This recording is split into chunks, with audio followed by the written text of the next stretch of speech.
Tayland hökuməti 18 mart günü Xitayğa qaytarılğan Uyğurlarni görüb keldiganligini bildirgan. Taylandның muavin baş ministri, qo'shimcha davlat mudofaa ministri Phumtham Wechayachai Tayland amaldorlarining 18 mart Uyg'ur eliga berib, Xitoyga qaytarilgan 40 nafar Uyg'urning ahvolini tekshirganligini bildirgan. 27 fevral yuz bergan bu qaytarishning orqasidan Tayland hökuməti bayonot e'lon qilib, Adliya, Tashqi ishlar va davlat mudofaa ministrlaridan tarkib topgan bir o'makning 3-oyda Xitoyga berib qaytarilgan Uyg'urlarni ko'rdiganligini e'lon qilgan edi. Halbuki kishilik huquq mutaxassislari bu ziyorat planini ayblab, bu 40 nafar Uyg'urning o'zlarini Xitoyga qaytarib bergan Tayland amaldorlarining emas, balki BDT mustaqil tekshiruvchilarining ziyoratiga ehtiyojli ekanligini bildirgan.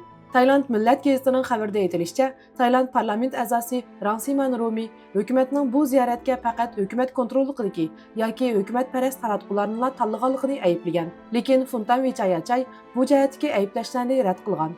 Shundaqla muxbirlarni hukumat bayonotchilar guruhi va davlat mudofaa bayonotchisining tanlaganligini, bu o'makning 20 kishilik harbiy aeroplanda bordiganligini aytgan. Navbatda ularning Uyg'ur elidagi tekshirishda Uyg'ur tutqunlar bilan qanday shaklda va sharoitda uchrashadiganligi aniq emas ekan. Phumtham Wechayachai muxbirlarga tekshirish dokladini kutishni ta'kidlagan bo'lsa-mu, ammo ular bu ziyoratning Xitoy hukumatining Xinjiang siyosatini oqlashga xizmat qildiganligini bildirmoqda.